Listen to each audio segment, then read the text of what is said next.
And here I'm getting some parents are not enjoying good mental health.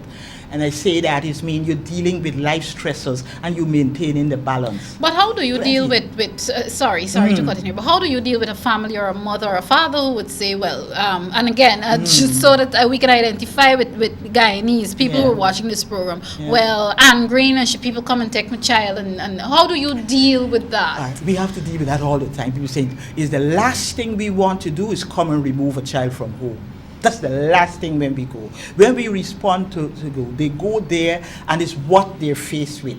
Okay. And the officers, they don't have authority just to go there and grab the child. They got to call in and get the director with me or any of the assistant directors to say, tell us why this child must be removed. You got to be able to make that assessment and say. A lot of times they say like they could be went on a call and the mother has gone. 2 weeks, the neighbors been feeding the children. They can't do it no more. They call us. All the officers said there's no cares here. The children are going to school. All they could do is lock up the place, carry the key to the thing, and we had to move the children out. We're still trying to find the mother up to now.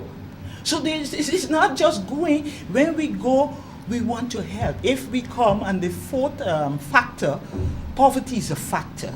We don't like that. Yes, it is. So if we come, and yes, there's need. We got to bring services to you. And we do that if a family is willing to work with us. So we just don't come and take away the children. People say that all the time.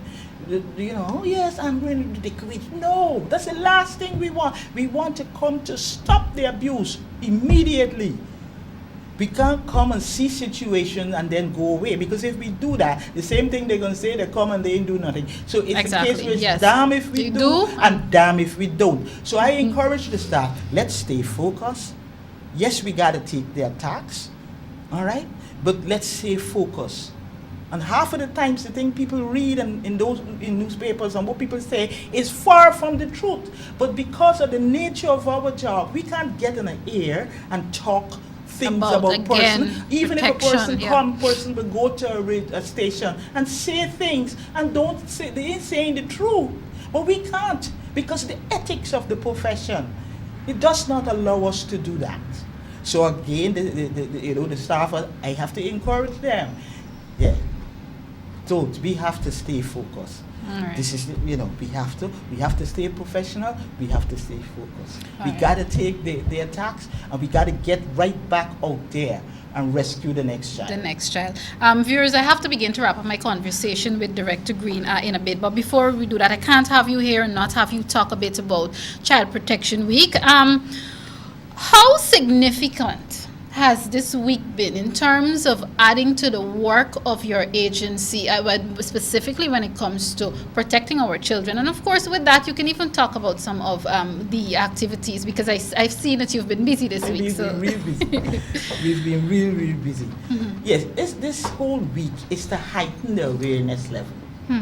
And I'll say that we will get more work next week, because people will call in more. Like at the rally we had, I make them put the cell phones, put in the number, call us. You never know when a child will need it. So we normally see a pattern after Child Protection Week. Yes, we could get more increased reports because we have done the awareness and so on. We put more channels in for reporting that. But we don't mind, as I said.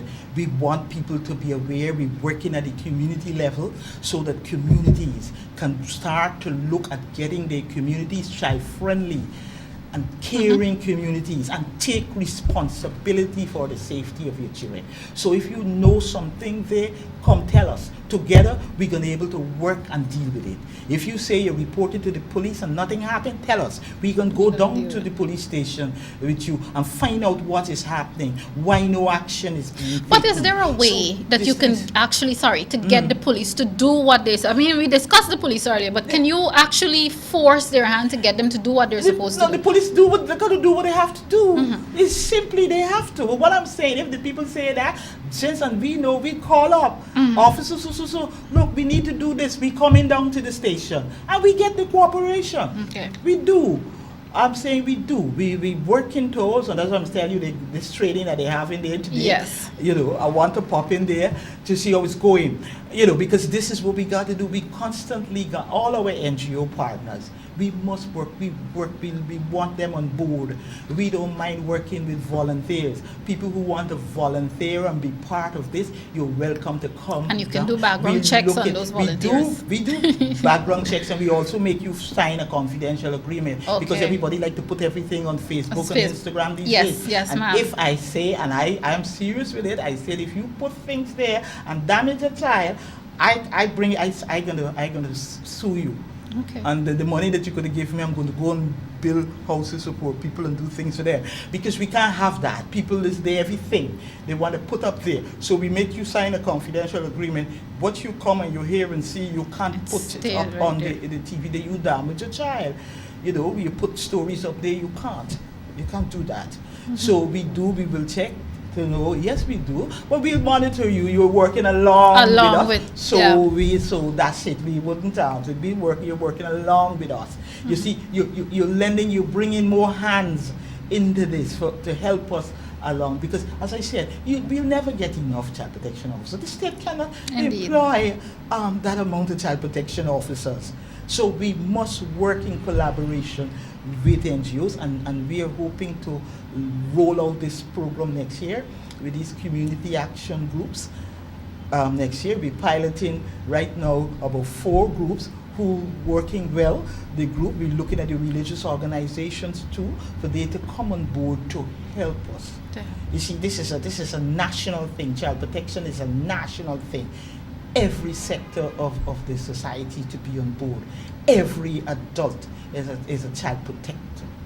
Thank you so much. It has always been a pleasure. I can sit here and chat with her some more, but unfortunately I can't. I did say to those in the world of social media, the part of social media, mind you, Ms. Greene, that behaves itself.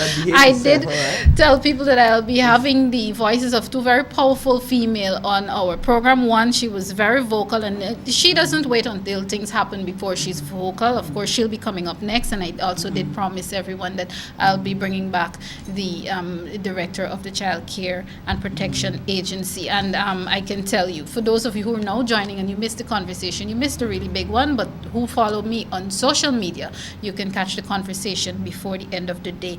Thank you so much for taking time out of your schedule. I really appreciate it, and I know you will be back on Facing the Nation when your schedule allows. So viewers, what we'll do is take a quick break. Again, you've missed my conversation with the director of the Child Care and Protection Agency, Ms.